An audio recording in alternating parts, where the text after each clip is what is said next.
Kirk Cousins returns to US Bank Stadium. Things are going great for you guys over there, right, with him? Yeah, real great, Luke. Great. Welcome to Locked On Crossover.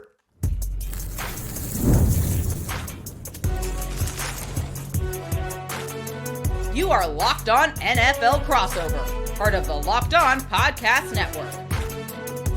Your team every day. What's going on, everybody? Welcome to a crossover episode of the Locked On Vikings and Locked On Falcons podcast. Thank you all so much for coming and hanging out here. I am Luke Braun. I do Locked On Vikings here with Aaron Freeman, who does Locked On Falcons, here to talk about the upcoming Kirko revenge game. Maybe? We'll get into it. This episode is brought to you by Prize Picks, as are all crossover Thursday episodes. Download the app and use code LOCKEDONNFL to win $50 instantly when you play $5. Aaron, we're going to see Michael Penix? What's the deal? We benching him after 4 interceptions? No, we're not benching Kirk Cousins after 4 interceptions. No, he never did that in Minnesota. Not once. I know. You had to go all the way back to like 2015 or something. Yeah, to like a random Washington game in his second year. Yeah. Yeah. So I think that was like his 5th start or something like that. Yeah. So no, we're not going to see Michael Penix this week. Maybe later in the season. If, I've talked about it on Locked On Falcons. If they get to 8 losses, right? So if they lose this week and then lose another one, then at that point it's going to be might still make the playoffs. They might. It depends on what happens over the next couple of weeks, but it looks like Washington's probably going to get 10-7, and they'll probably lock up the 7 seed. It looks like Tampa Bay 7 seed. We're not aiming for the 7 seed. Yeah, well, and if Tampa Bay passes them, I think Tampa Bay is probably going to get the 10-7 too. So like it's really like I think 10-7 gives the Falcons their best chance. 9-8, you're going to need some help, and we'll see. I don't know. I feel like the Falcons can kind of sleepwalk because you got Raiders and Giants coming up too. Like you could end up kind of sleepwalking to a 3-2 finish and then like a nice easy 9-8 and the 4 seed, and then the Vikings are traveling to Atlanta in the playoffs. I could very much see it. So I'm super curious because this might not be the last time the Vikings play the Falcons. Is Kirk cooked? Like, is it over? Because obviously, like Vikings fans, we all have a very vested interest in this. We watched him for 6 years, and is this an age thing, or is this just your classic kind of Kirk ups and downs? I think it's a little bit of everything. I think age is a factor. I think coming off the Achilles, that has been the big talking point all season long, was the lack of mobility. Kirk went from one of the least mobile quarterbacks in the NFL to absolutely the least mobile quarterback in the NFL. And that limits the offense in a lot of ways. His arm isn't what it used to be.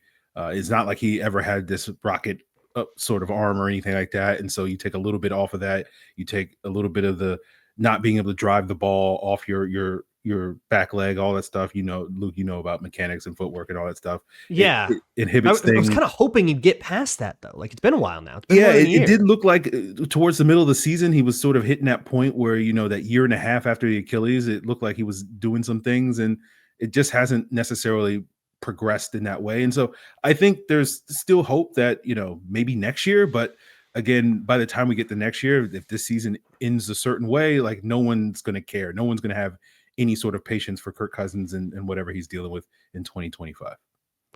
Yeah, he'll be 37 years old. You got a young guy coming back. So I asked the Penix question kind of in jest, but if it were up to you, I mean, forget that, the Falcons are committed. They've got their plan. They're sticking to it. Good for them. But like, if it were up to you and your goal was just to win this game, do you think Penix is that guy and that they're like holding him back for development reasons and kind of more high level stuff? Or is it still true, like Kirk Cousins gives them the best chance to win the game? I think Kirk Cousins gives them the best chance to win the game, right? You look at a Brian Flores defense. He's going to throw a lot of junk at you. He's going to throw a lot of pre-snap, post-snap stuff. And again, we don't have a large sample size with Michael Penix in terms of what he's done in the NFL. He played 1 preseason game. He's played he's dropped back like 6 times in the regular season. Like mop-up duty, yeah. Yes. And the one thing that stood out to me in the main mop-up duty he had a couple of weeks ago against the Broncos was the Broncos ran a Tampa 2 look. And, in college, they don't run a lot of Tampa 2. And the thing that noted to me with Michael Penix on that particular play is he was just sort of locked on the middle linebacker. That wasn't part of the progression. He never got to his progression in that throw because I just think he was confused by what is that linebacker doing, and so he had to kind of scramble and wound up getting sacked for a loss of no game. I don't know how much Tampa you see in the Pac-12. Yeah, and so like to me, given what Brian Flores does, like that again, it's one play, but it's like that does not bode well to me thinking that Michael Penix is ready to see a Brian Flores defense at this point in this career. Yeah. And like if there ever is a game where you specifically want Kirk Cousins' experience, well, he practiced against that all year last year.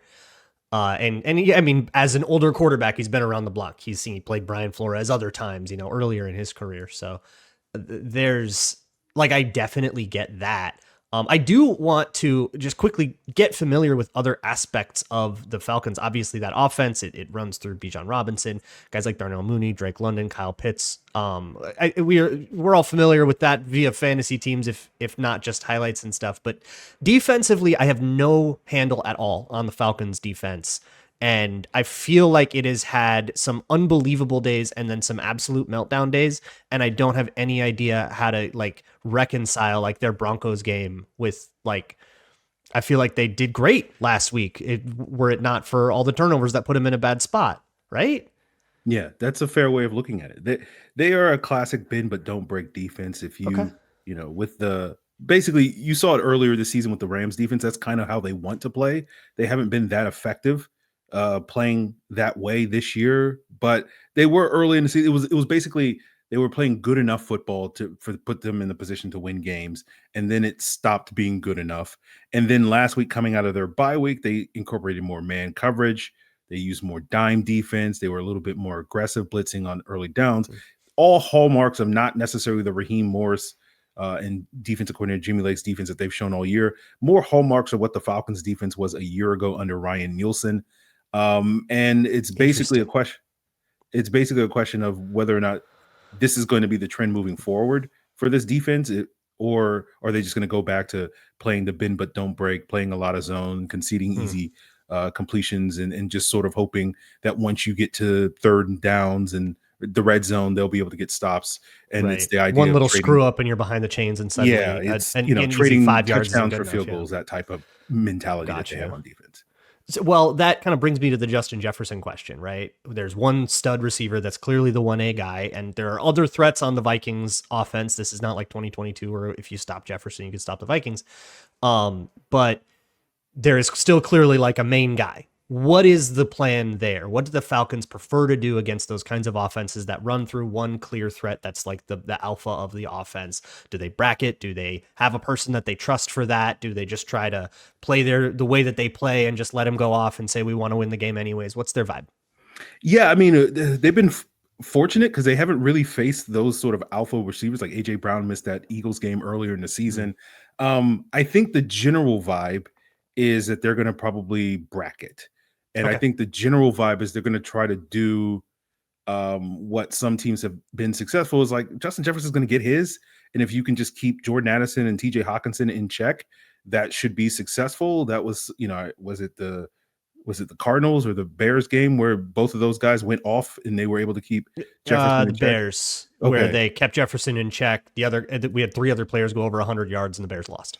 Yeah. So I think if you can just sort of, Jefferson's going to get his, and if you can just kind of keep him out of the end zone, and if you can keep everybody else in check, I think that's the strategy that you want to go for. I think that's the best move. Yeah. That's the way the Lions have played the Vikings. They've beaten them 4 times in a row doing that.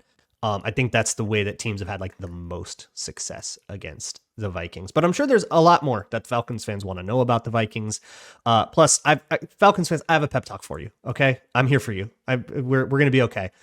That'll all be next here on the Locked On Crossover. This Locked On Crossover is brought to you by FanDuel, America's #1 sportsbook. And it's America's #1 sportsbook for a reason. That's because they've got all kinds of good promos and fun stuff going on all the time.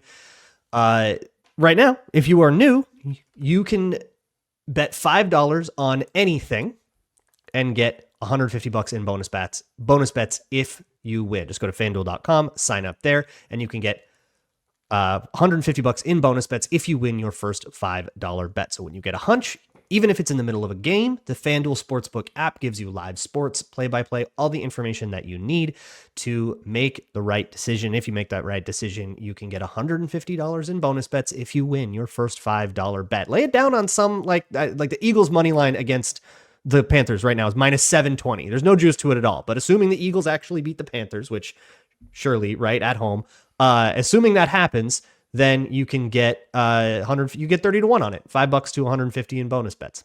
That's at FanDuel.com. Never waste a hunch and make every moment more with FanDuel, an official sportsbook partner of the NFL.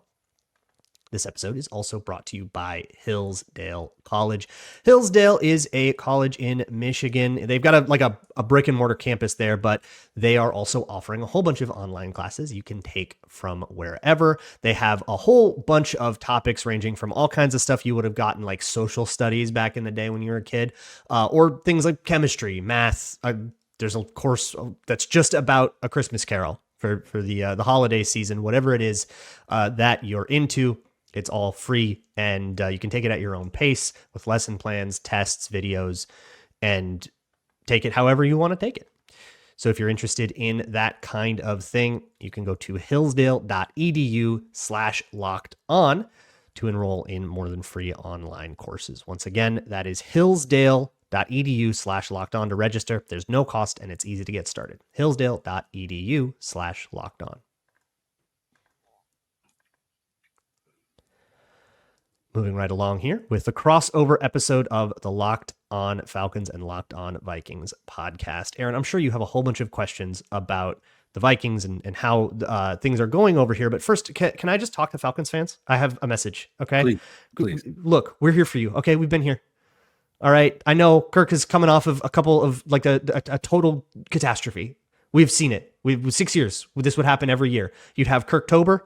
He'd go crazy. Oh my God, he's there. He's back. We got our guy. This is a Super Bowl quarterback. And then he would totally crater out. And you know what happened every single time? Every time, without fail, he would bounce back. This is the thing about Kirk Cousins. The state of affairs now is not going to be the state of affairs tomorrow.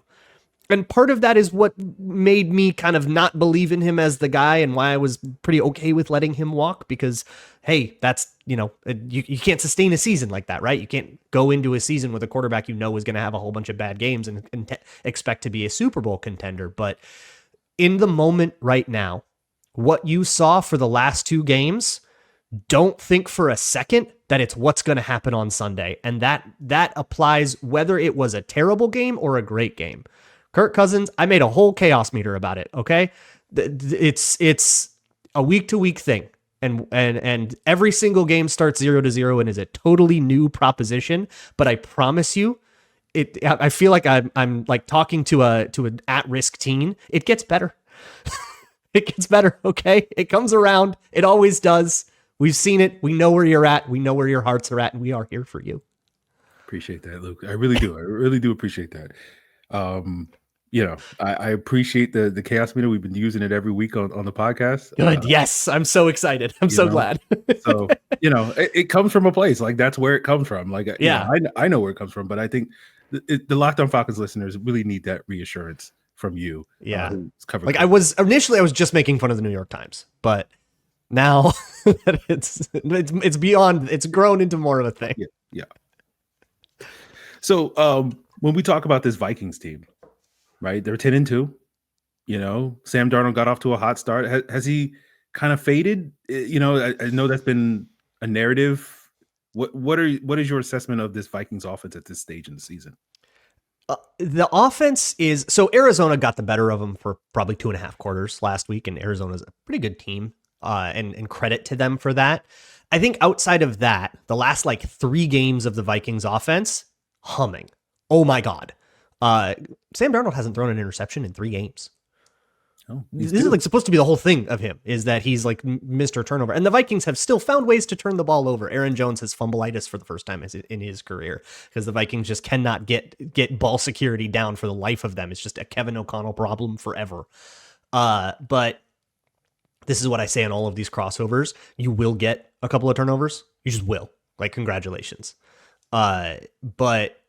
Or or at least I'll say turnover opportunities, right? You can't drop the pick. You got to recover the fumble, but they'll be there. You will get the opportunities and you have to convert them. The Vikings fumbled in the Reds in their own red zone against the Cardinals, and the Cardinals couldn't convert that and kicked and then lost by a point. Like that has to happen.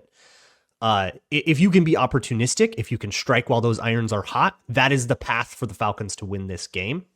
But for the question is Sam Darnold fading? He is playing, I think, as well as he was in September, maybe even better right now. He is stringing together some absolutely insanely good games. Kind of a weird first half last week, but that does not match what he did against the Titans, which was insane. He was unbelievably insane against the Bears in this like road trip. I think they've sort of rediscovered that rhythm that they kind of lost over kind of weird games against like the Colts and the Jags.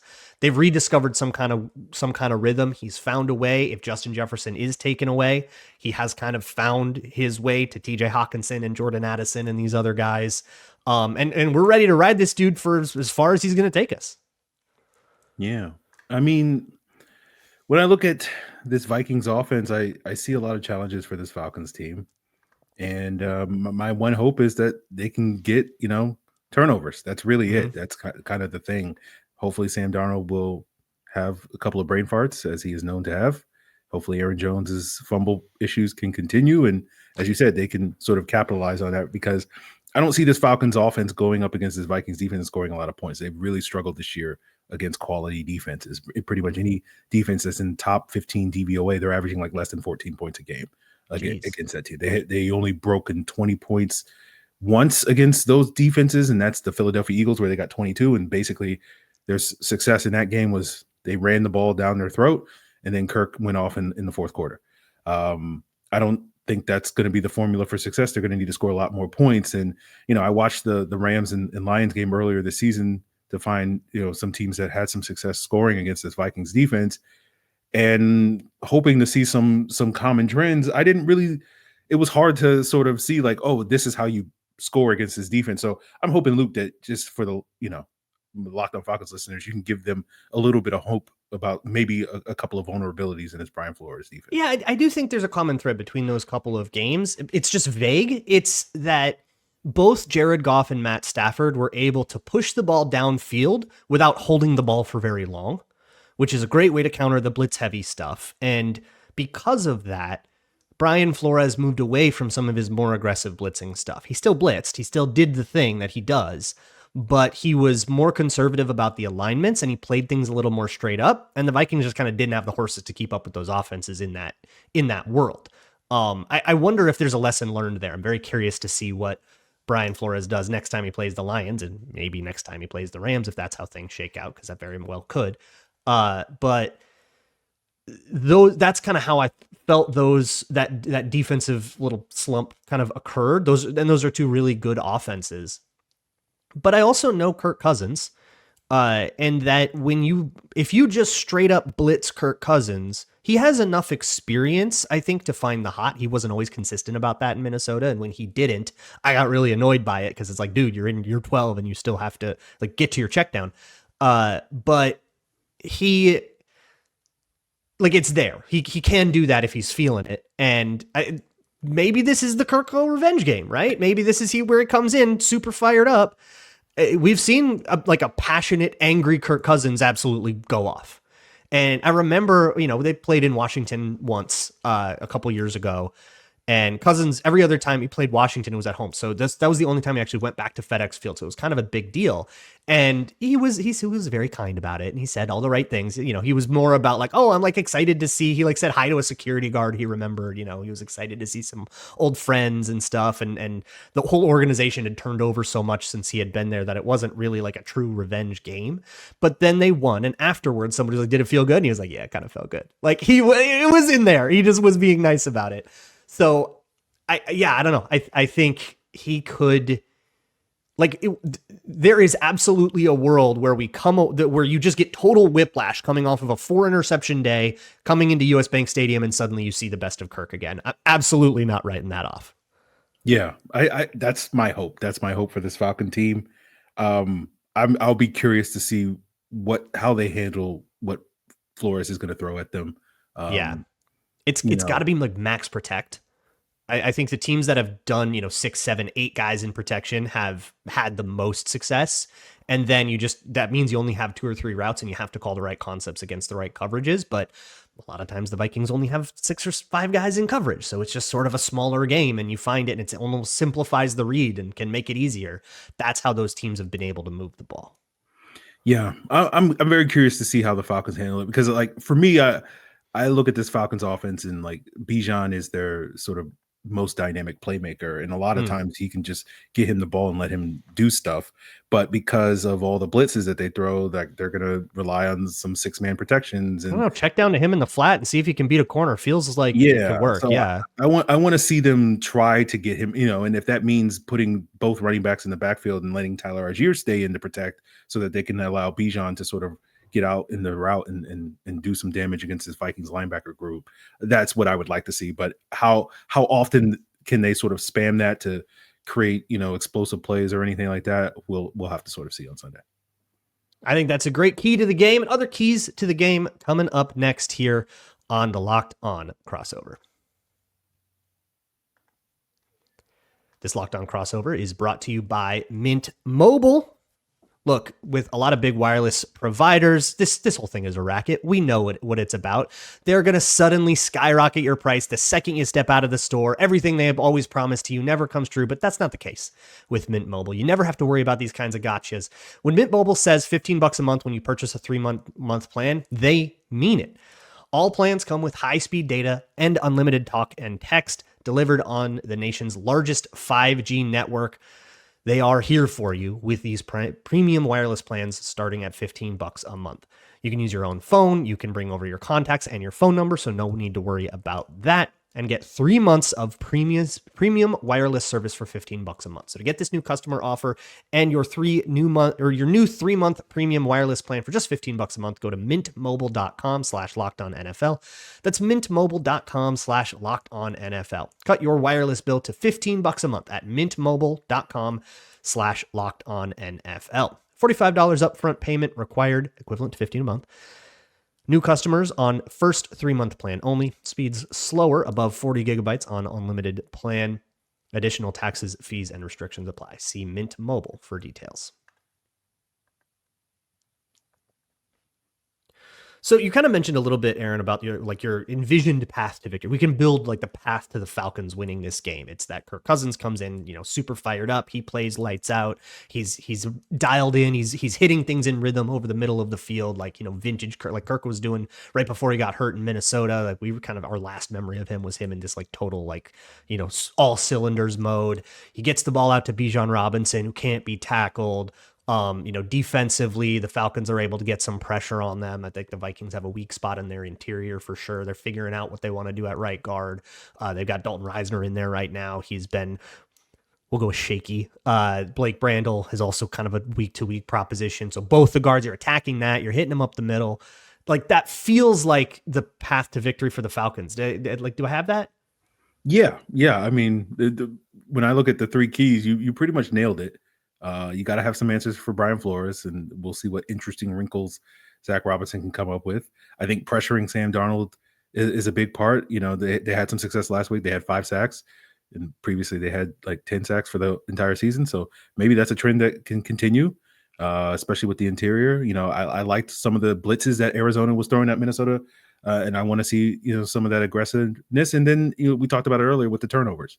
Right, Aaron Jones fumbleitis the last couple of weeks. We have some defenders on the Falcons defense, Nate Landman, Jesse Bates, that are really good at punching the ball out.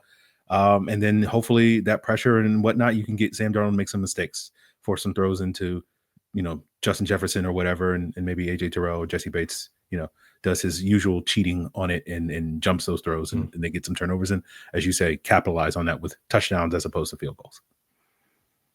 Yeah, like really be able to move the ball. One thing about the Vikings I should mention, they hold the ball a long time. And part of that, Sam Darnold, sometimes he's slower on his progressions until he dials in and then he gets the ball out quick and then it gets really lethal. But sometimes it's, play action, 7-step drop, wait for a post to come open. He stands back there forever and then the offensive line can only block for so long. So that's where the pressure can come in and the strip sack stuff and sort of these like super swingy plays that bring it. I think there's an opportunity I don't know. On the other side, if you were to be on the Vikings looking for the best possible way to ensure a victory against the Falcons, how would you draw it out?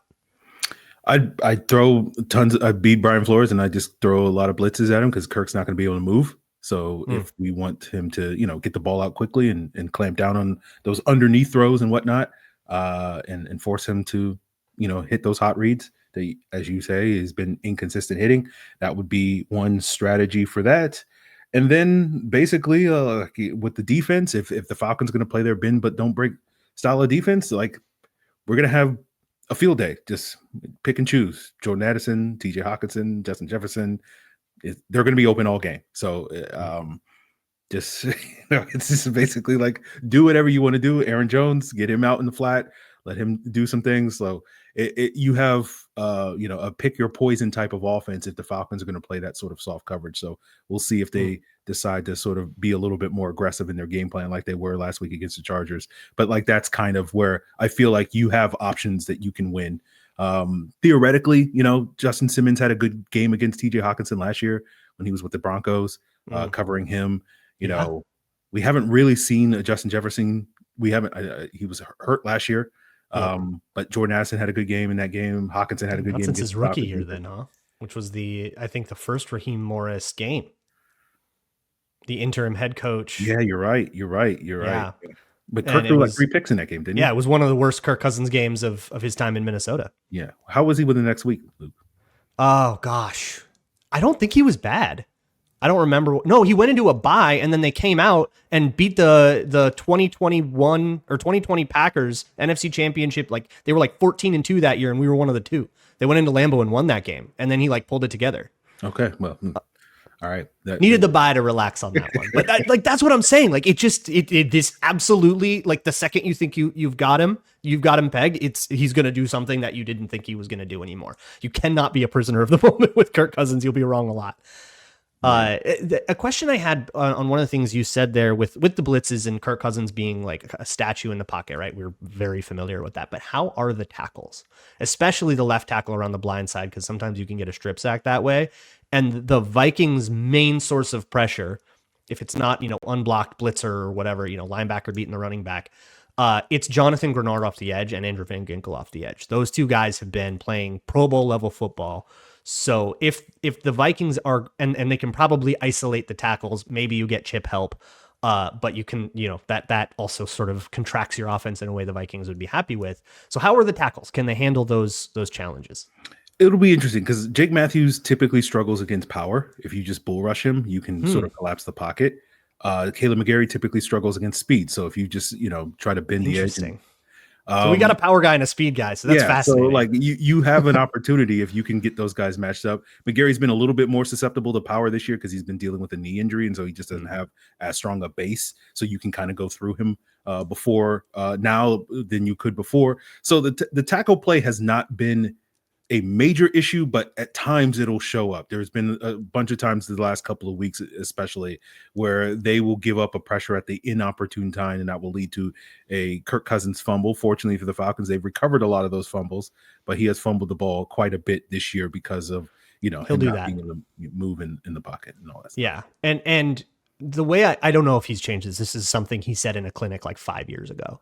But the way that he approaches the front, he will usually do all of his protection work pre-snap. He'll look at the front. He'll identify what the blocking assignments all should be. So if something unexpected happens, he often will not pay attention. Like he is specifically chosen to focus on reading the coverage and reading out his concepts and like dedicate all his mental energy to that and all of his mental time to that in the pocket and essentially just like eat it if something unexpected comes and he gets hit blindside or something like that. He's just chosen to risk that. So he takes a ton. Like if you ever get an unblocked blindside blitzer, he'll just eat that thing. Like he'll just take it and not see it coming at all. And that's how you get crazy strip sacks. And that was a thing for him all the time. And it's like a decision he would defend if you grilled him on it. But obviously that's an opportunity. He just thinks it's worth it. Yeah. Yeah. We've seen a little bit of that this year. Yeah. I don't know. I feel like this has just become the Kirk Cousins episode, but that's probably appropriate. Well, it's all we're talking about in Locked On Falcons. So, Yeah. I mean, that's the topic. Is like, oh, Kirk Cousins coming back. Is he going to get booed? I don't think he'll get. If you hear boos, there'll be maybe like some faint ones, but you'll probably hear mostly just the crowd getting loud because it's the first time the opposing defense gets on the field, and then obviously the other team always gets booed when they first run out of the tunnel, but that's got nothing to do with who they are. I really think Kirk's injury really helped his brand in Minnesota. That it was like you started to miss Kirk after you watched those 9 games of not Kirk Cousins in Minnesota last year. So hey, Dobbs Sanity was fun, and you of all people should know that. I don't know what you're talking about, Luke. I don't know. Josh Dobbs? Who's that? Who? We love that guy forever.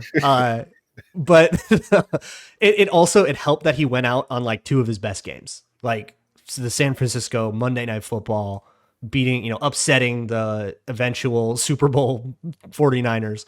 And then going into Lambeau and just dunking on the Packers before he tears his Achilles. It was like, God, he was just figuring it out, as though that wasn't going to crater like it always does after October. But I digress. Yeah. I always encourage Vikings fans to go listen to Locked On Falcons. Go check out what's going on over there. Falcons fans, you are more than welcome to come listen. We'll be talking a lot about the Falcons tomorrow as well, and you can listen to do some opponent research if you want to go listen to all this week on Locked On Vikings. Would love to have you. For Aaron Freeman, I am Luke Braun. Thank you so much for listening to this Locked On crossover, part of the Locked On Podcast Network, your team every day.